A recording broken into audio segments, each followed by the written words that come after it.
Hello all, welcome back to another session of the Analyst where we will be discussing the most important articles from the Hindu and the Indian Express. So this will be the Analyst for 1st of September 2023, and looking at the table of contents we can see that the first article is about the recent data which is about the GDP of India.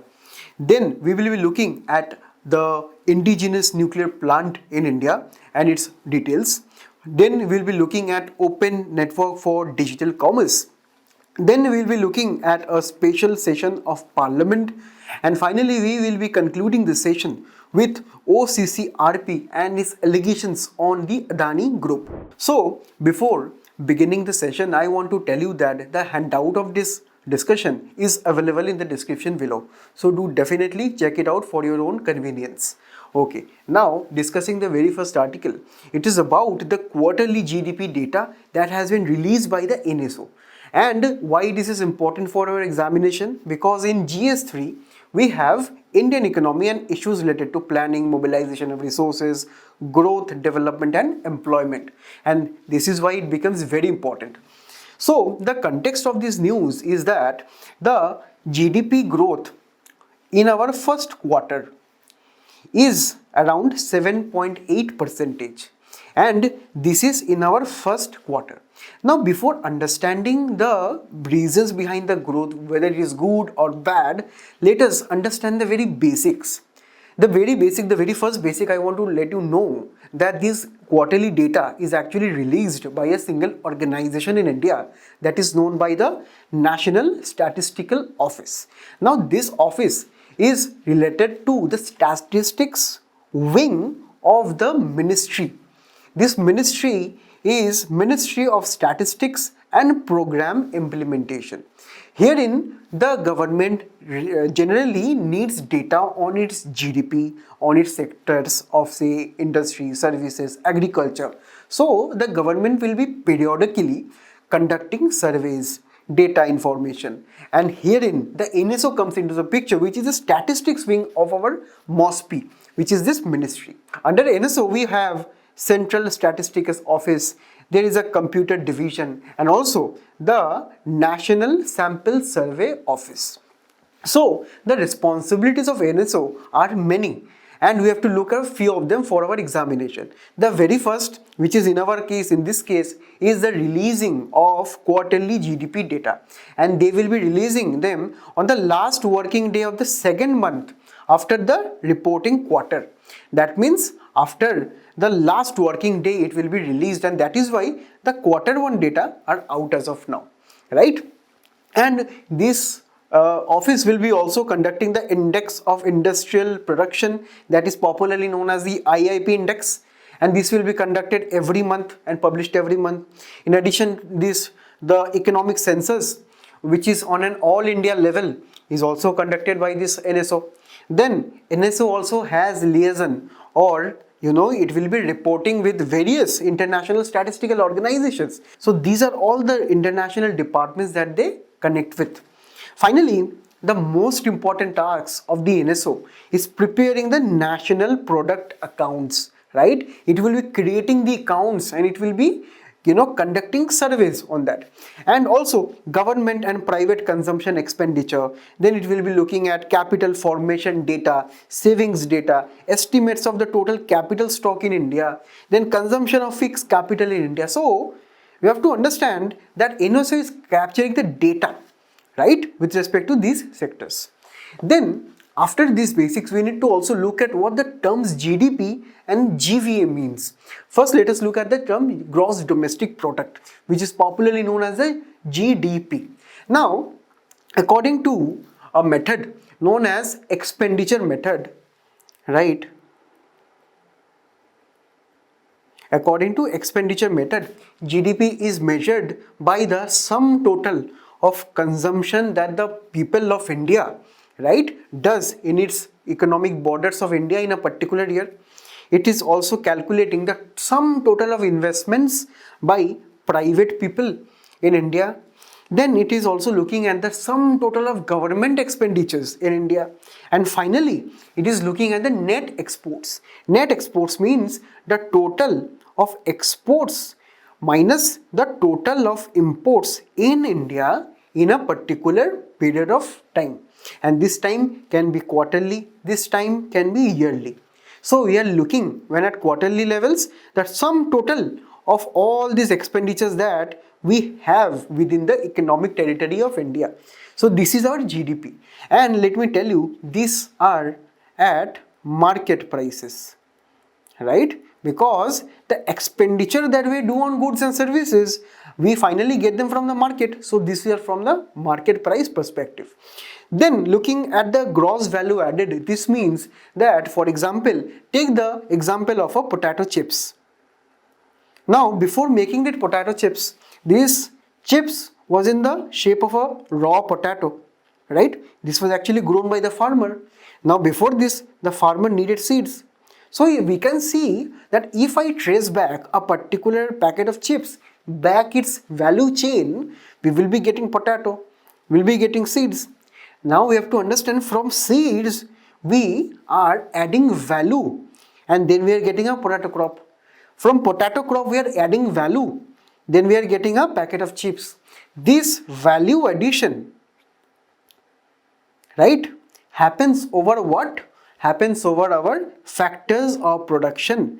Now these factors of production are generally of labor, capital, right? So when we add a value to labor and capital, we get final finished goods.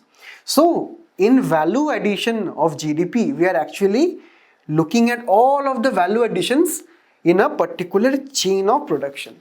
So these are the two methods under which the NSO will be calculating our GDP. And how these two are related, how this GDP and GVA are related? They are related by GDP is the sum total of GVA plus any taxes that are collected by the government minus the subsidies that the government gives to the producers. So this is the simple calculation of GDP and GVA, right? So we can understand when taxes are more than subsidies, it can lead that the GDP will be higher than the GVA and vice versa, right? So these are the conceptual things which are very, very important for your prelims and even mains, right? Now, coming to the observations from our latest quarterly data of GDP, we have to understand that there are a few observations here. The real GDP came out to be around 7.8%, and let me tell you, no other country in the entire world is growing as fast as 7.8% in the entire world. Now this is followed by China. So we can understand that India is actually the fastest growing country in the world, and even RBI also predicted in its last monetary policy committee meeting, it said that it will be in the range of around 7.7 to 8.5%, right? So the real GDP is coming out to be this. Now if I break down the GDP according to the sectors of the economy, that is agriculture, industry and services, let us see what we are getting here. All of the sectors actually rose, right? Agriculture sector actually rose at 3.5%. This sector is witnessing a very low growth. Despite that, it actually grew at 3.5%. But nevertheless, we expected the agriculture sector to perform better. But there are some causes which we'll be seeing later.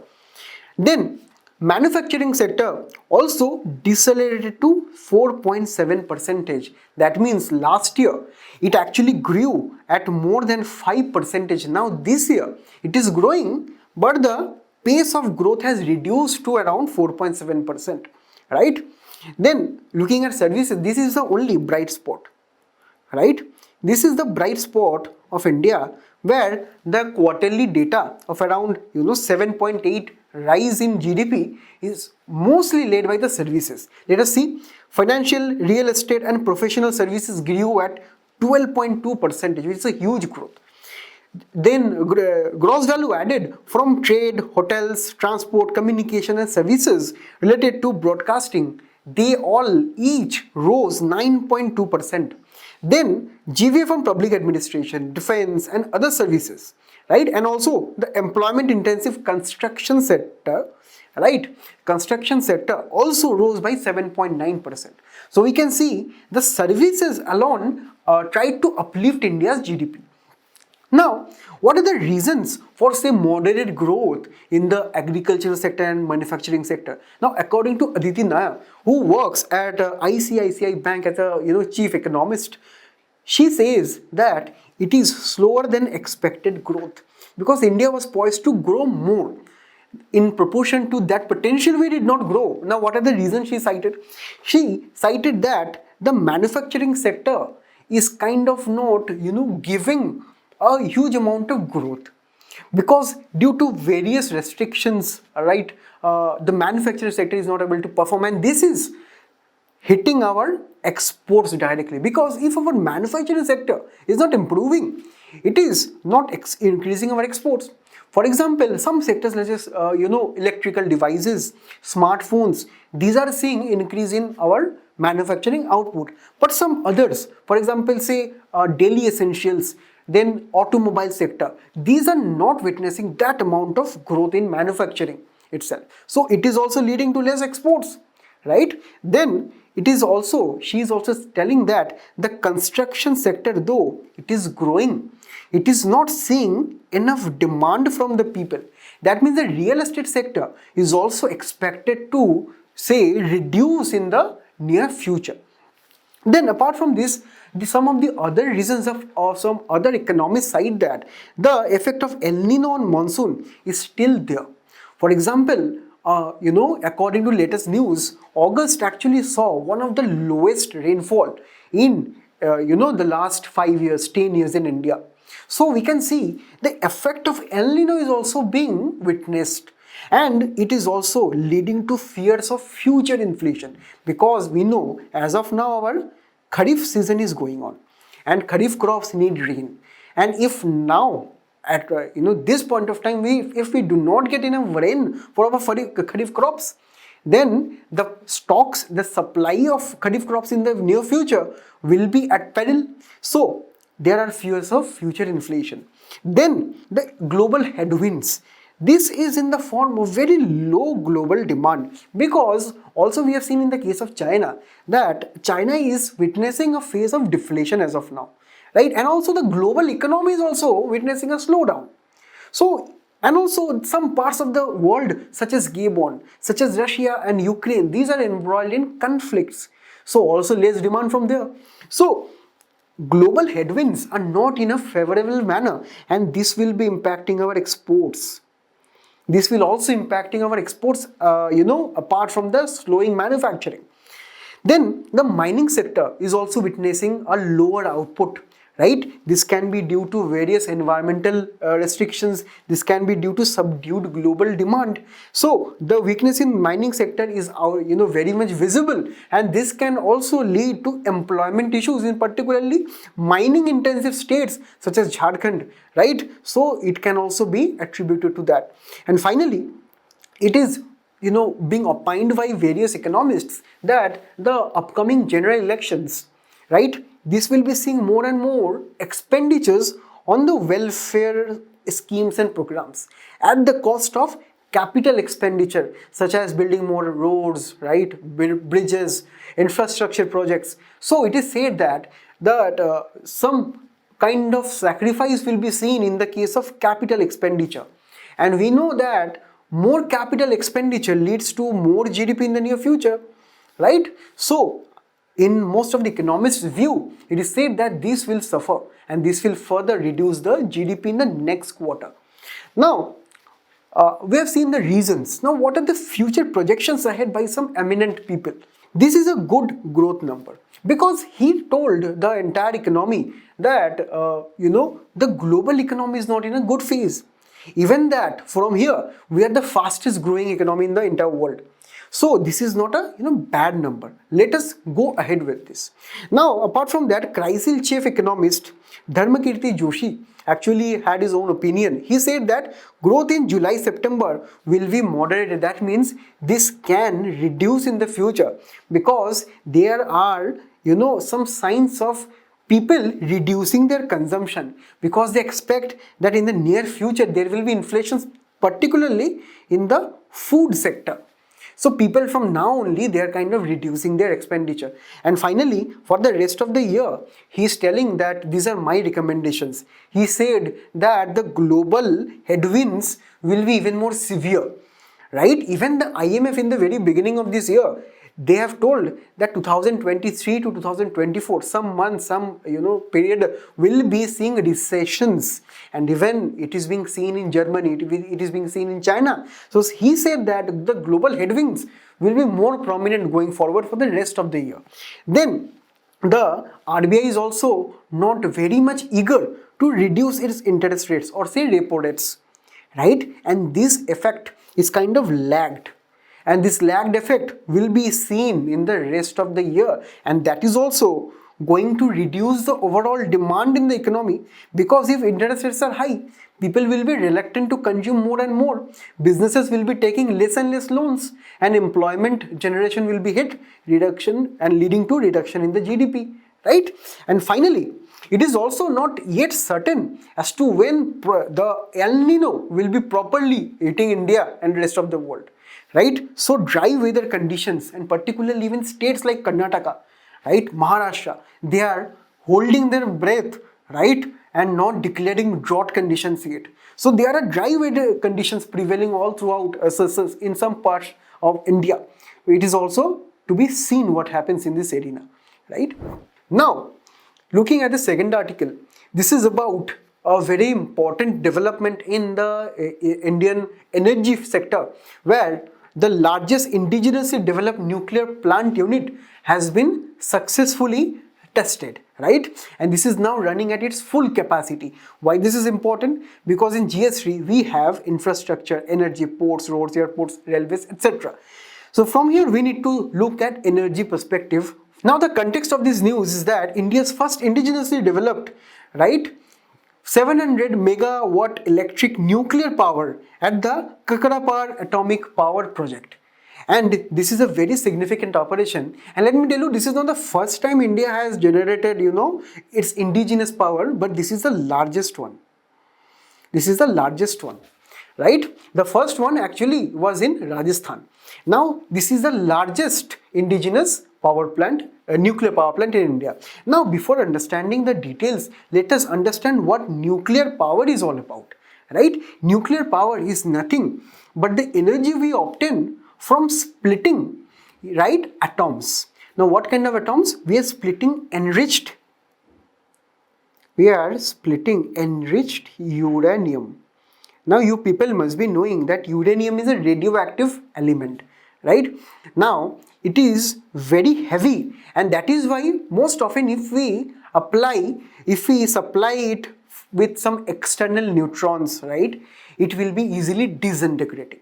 And let me tell you, this disintegration is not free, right? Firstly, if we take an enriched uranium and we bombard this with an neutron, right, it will be breaking it into uranium plus other elements, and in the process, let me tell you, this will be releasing huge energy, right? This will be releasing huge energy and also some other neutrons. Now, these other neutrons will be hitting, right? They'll be bombarding and hitting the rest of the enriched uranium. And again, this will be splitting and releasing more neutrons. Again, this will be hitting more and more uranium. Again, this will disintegrating. So we know that this is the potential of uranium to break down and release energy and cause more and more further future reactions.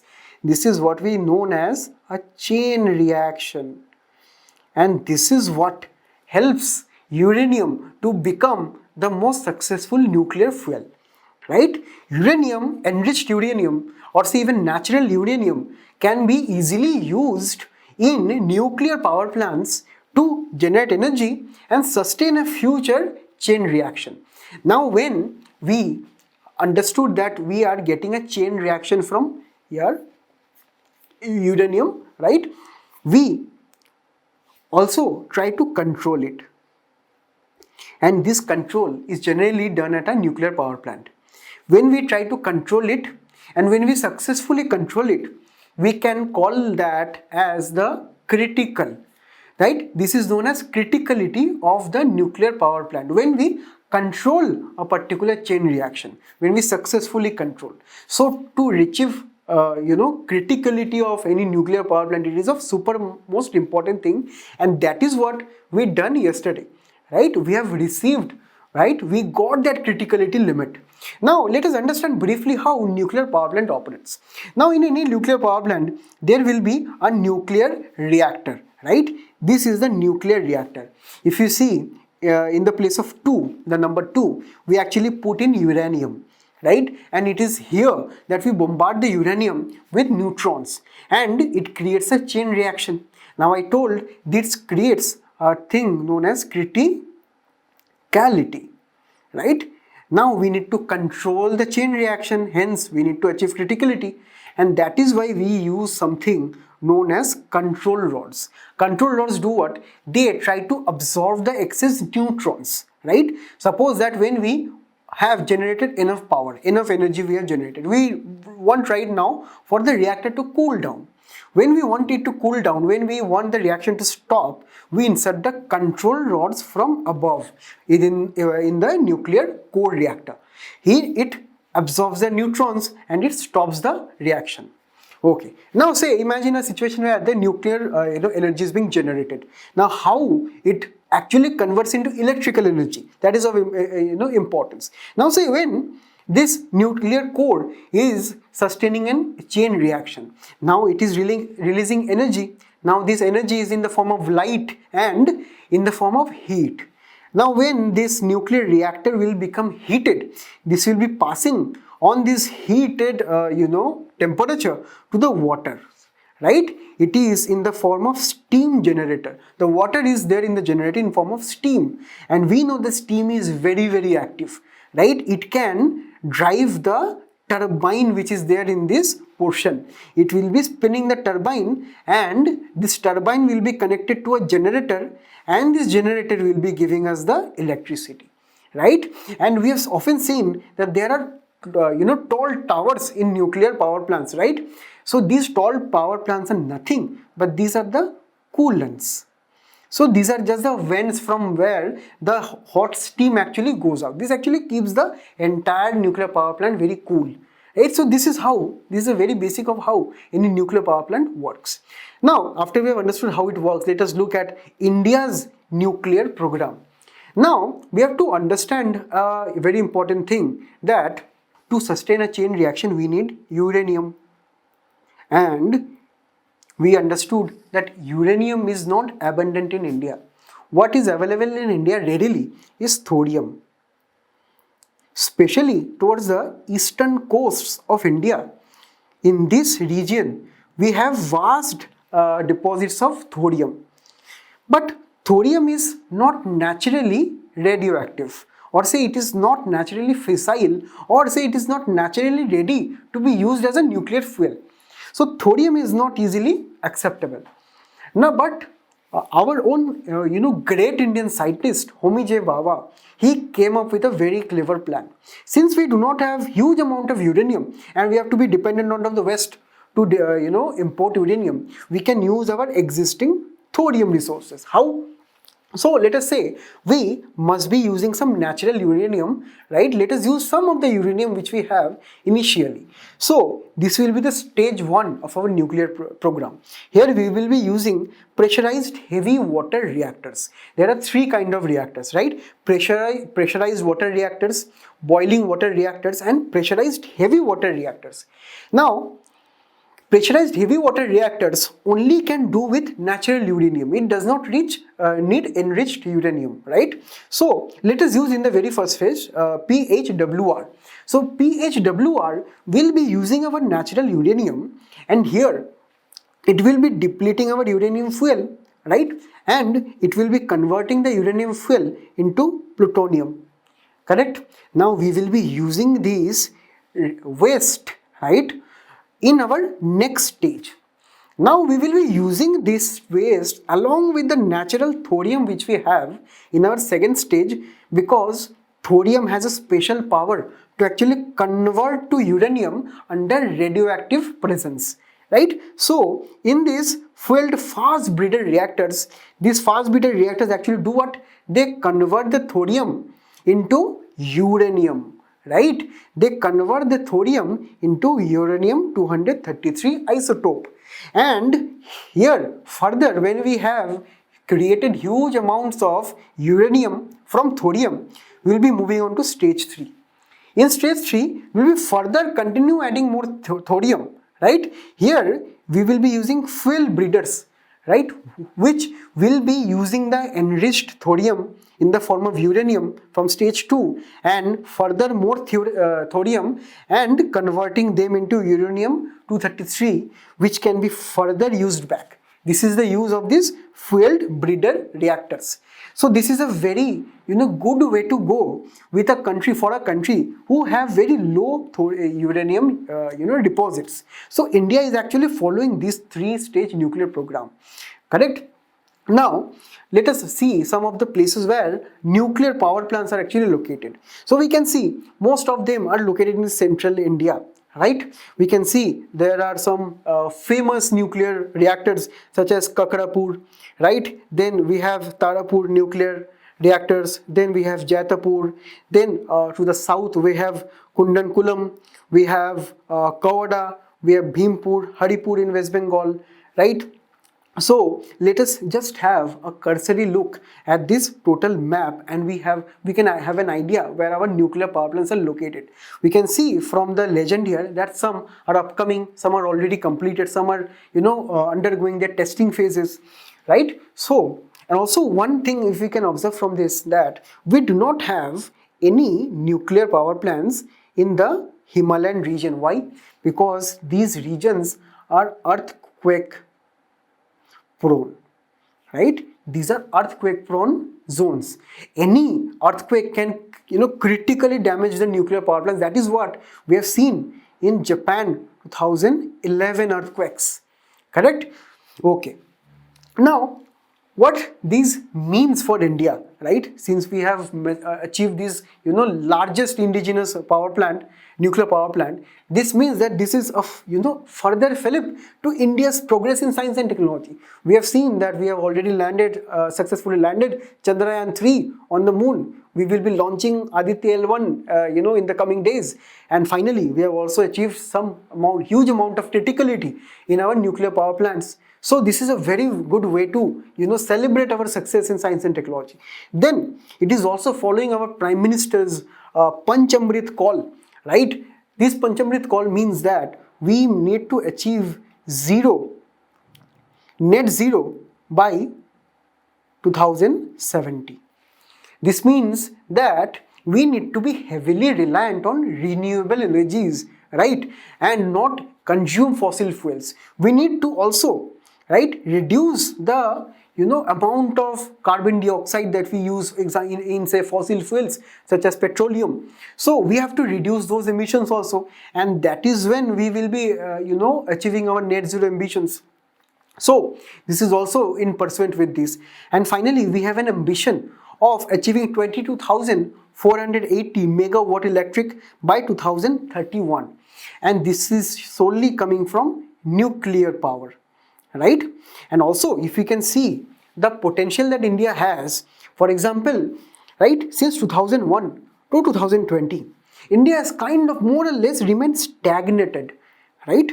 Stagnated in the entire nuclear energy generation scene, right? And also if we can see on a global level, India is also far behind from countries such as France, Ukraine, Korea, who have percentage, far greater percentage of electricity produced from nuclear reactors. So India must also be trying to emulate their model and try to generate more electricity, because we have to understand the energy which is generated from nuclear energy is totally carbon emission free, especially in some special reactors. We cannot totally say that any particular system is totally carbon neutral, but nuclear energy kind of close to that, right?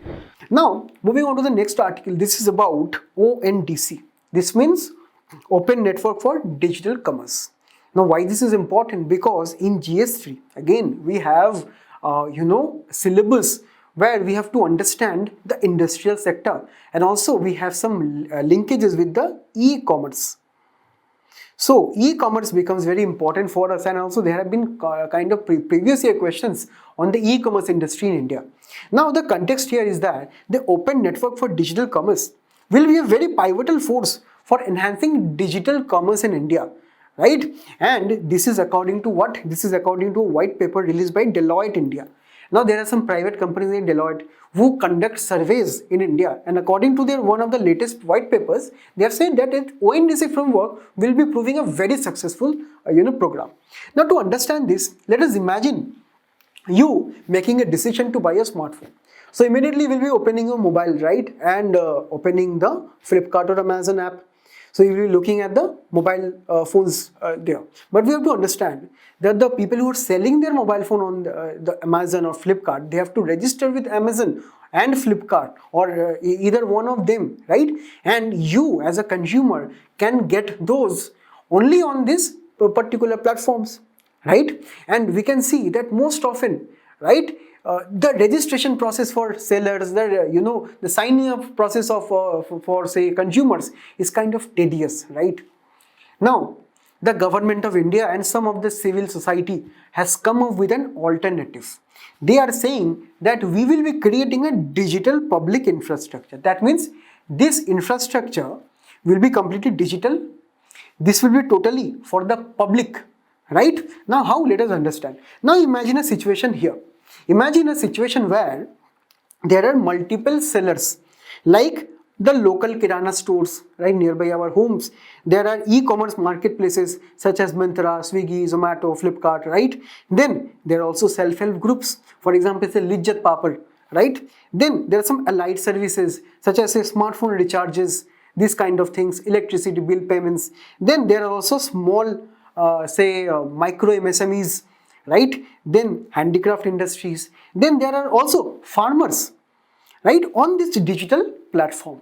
What they're doing, they are all selling their own goods and services. So they will be doing what? They will be creating a single interface. These are all the sellers. And on the other side, who? There are the buyers. The buyers can be people like us. The buyers will be banks, food delivery, right? Ride-hailing services, payment services, gaming services, telecom services. So these are the various apps which we will be using, and the services they will be providing. So there has to be something in between. This is the ONDC. This is the infrastructure, which is a digital infrastructure. So let us just assume this is a service which is available digitally via mobile apps, via websites. So we can understand these are digital portals which will be creating a registry, who will be also having a reputation ledger, right? Some regulatory rules and conduct, and there will be also logistics. By logistics, we mean transportation services, we mean effective internet services, we need further better digital services, financial services. So the logistics also be even covering services such as warehouses, right? Roads, airports. So the entire thing, right, will be a part of the ONDC. Now we can understand why we need this logistics, why we need this registry reputation, because companies like Amazon, they have their own private registry, they have their own private logistics, right? Their own private delivery partners. So if we try to democratize this, if we try to open this to all, so that everyone from farmers, from local kirana, small MSMEs, they can register on this portal, and people like us can register on these portals via several buyer apps, and we can avail these services. So this is actually a move from platform centric, or say Amazon or Flipkart model, to an open model, to open for all, right? We can imagine this is something just like Amazon, just like Flipkart, but on a much larger scale, on an open scale, so that everyone can come in, right? Because there can be some instances where Amazon, Flipkart can levy charges and fees for selling services or even for buying goods, right? So this will be an open platform for everyone. Correct? And already there are more than around 29,000 sellers in around 336 cities in India which are trying this model. So this is in a pilot phase. This is the testing phases of India, in India right now. The objective is what? The objective is to totally democratize the entire e-commerce sector and decentralize it from, say, market leaders, say Amazon and Flipkart, who are not trying the external players to come in between, right? Okay, now let us talk about funding and government's role in this network. The funding, we have to understand, this was initially promoted by the Quality Council of India and Protean e-Governance Technology Limited in 2021. So this was initially started by these two entities. Initially it received a funding of around, say, 180 crores.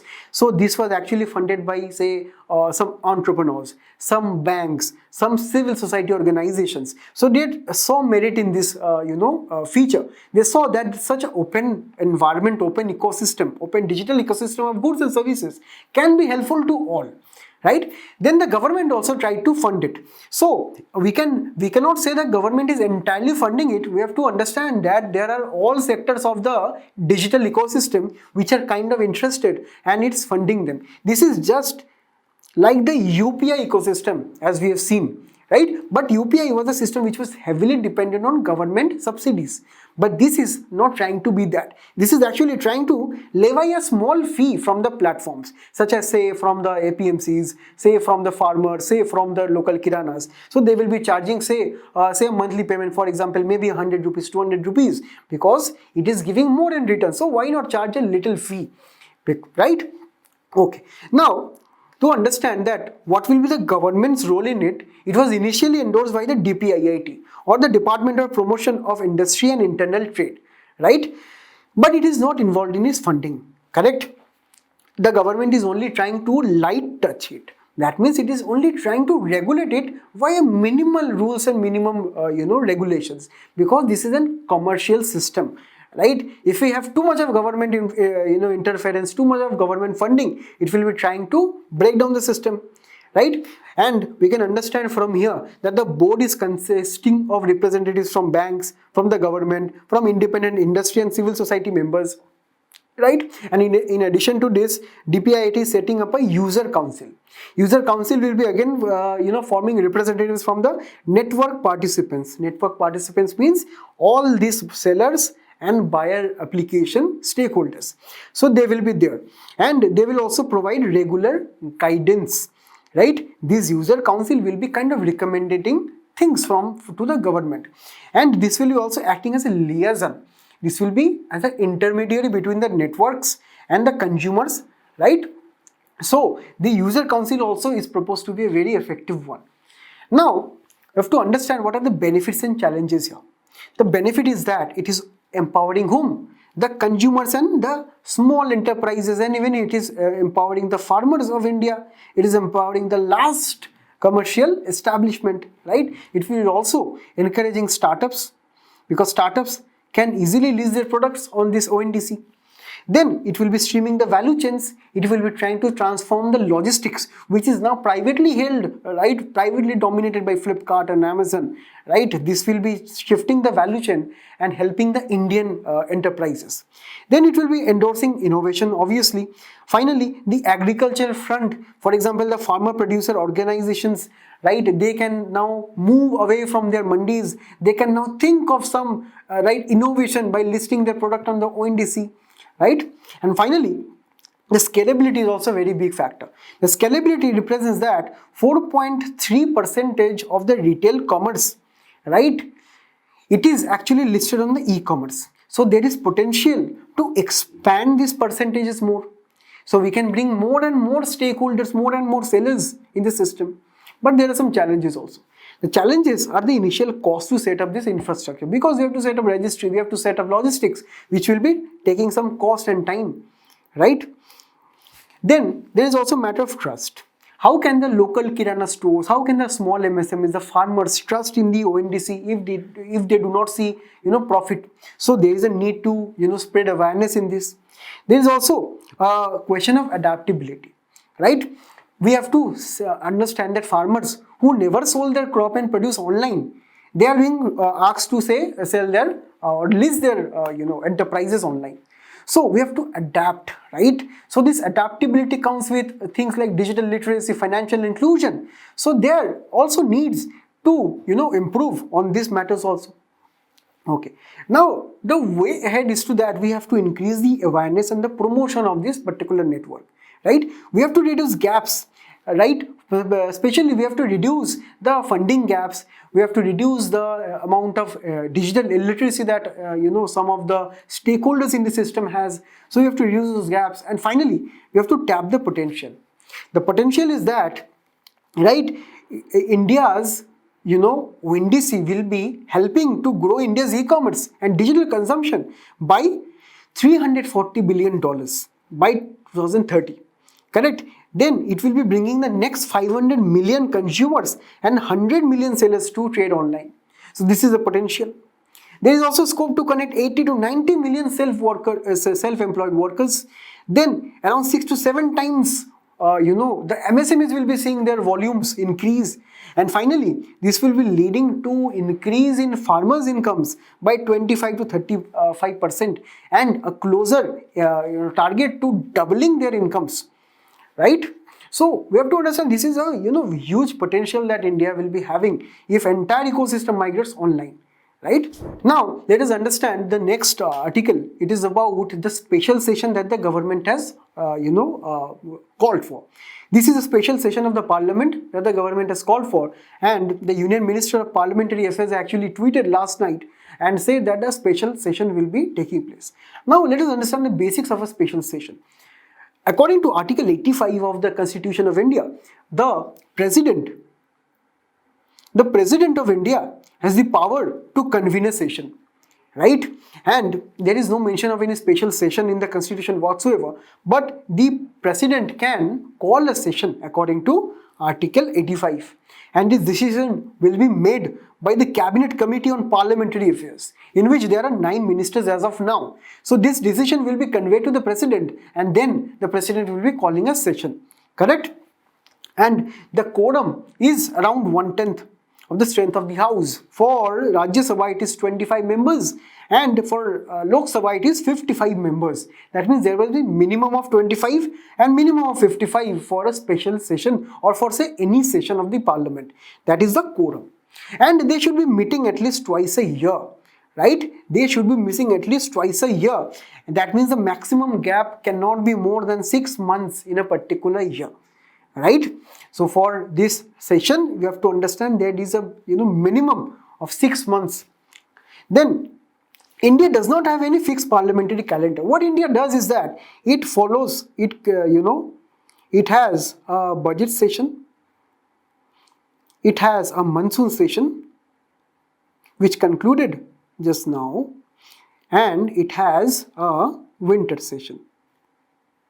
So generally we do not have sessions per 6 months, but we have sessions in this 3 format in a particular year. But again, this is not written in the constitution, right? This is just a parliamentary calendar that India follows by convention.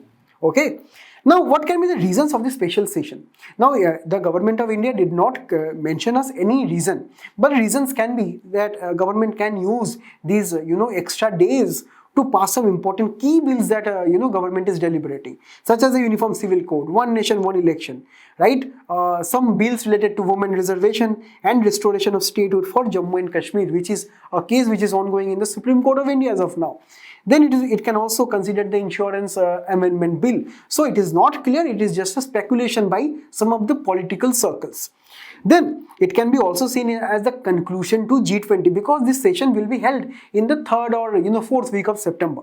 So by then G20 will be concluded. So this can be seen that this is a conclusion that India can be giving to the G20 in form of parliamentary applause.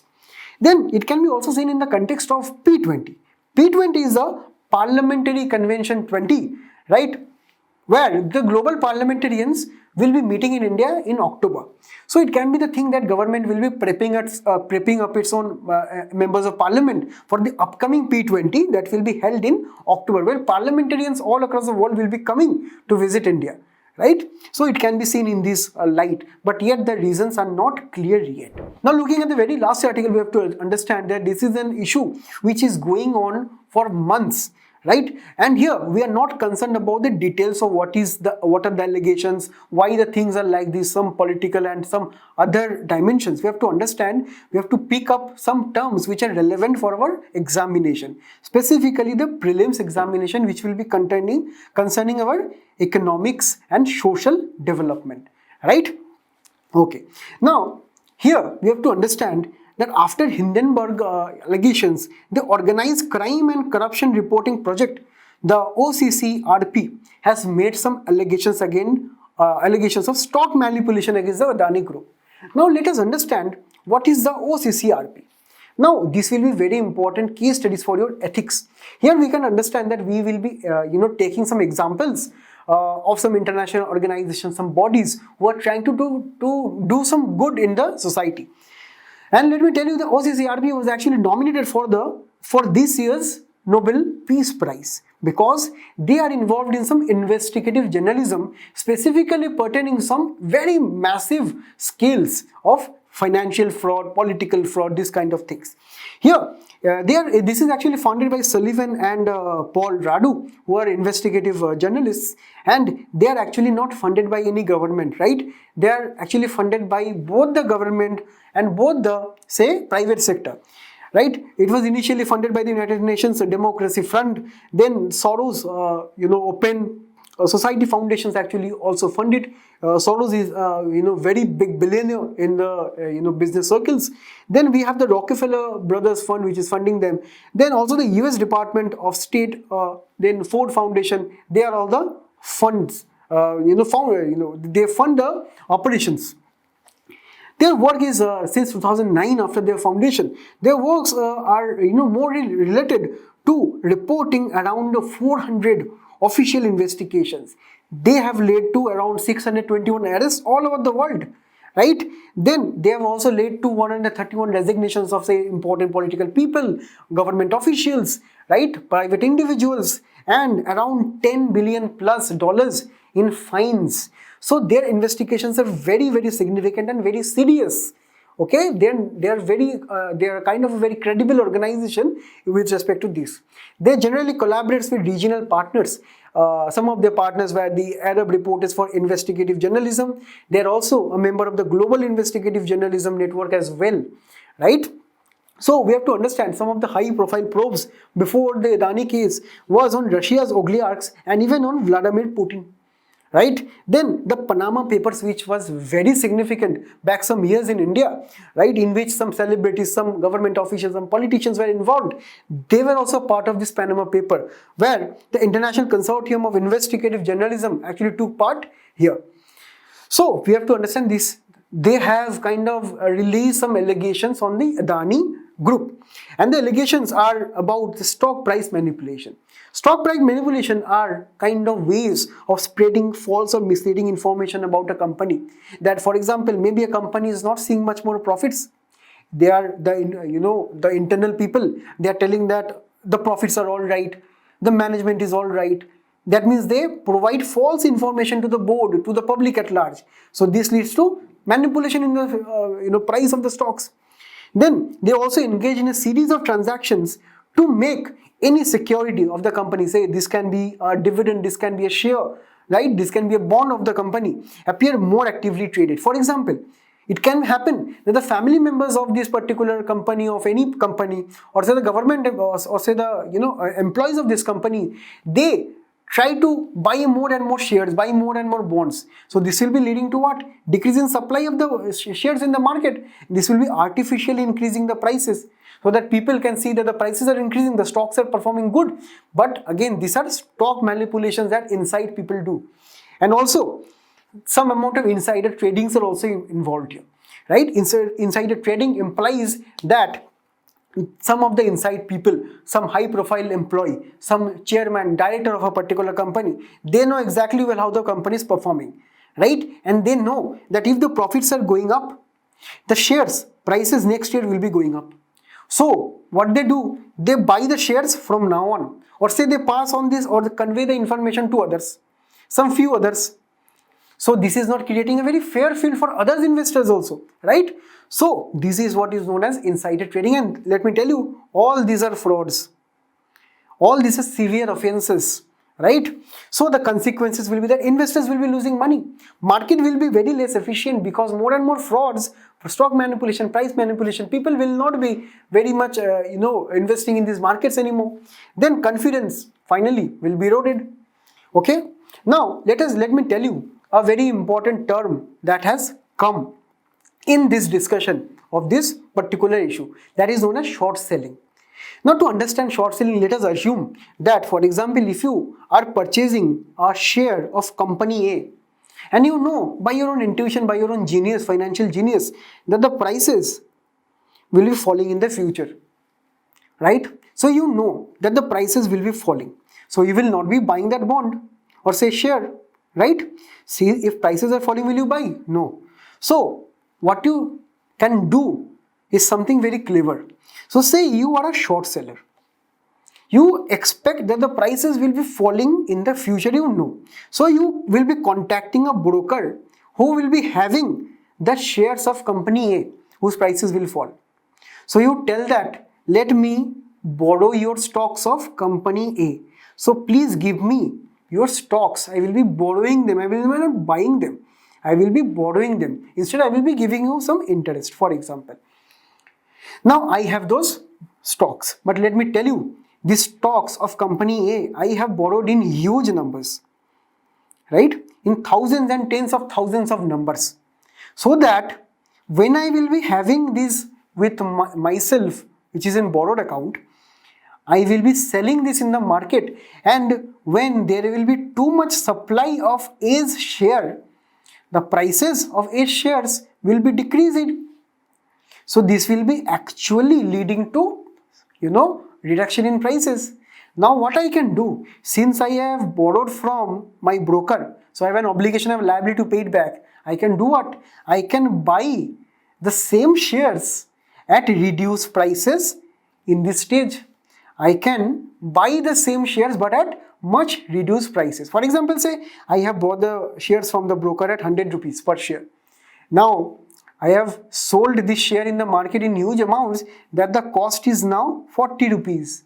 So what I will do? I will buy again the same shares at 40 rupees, right? So now the shares in the markets are reduced, right? So now I will be returning back this same share at lower prices to the broker.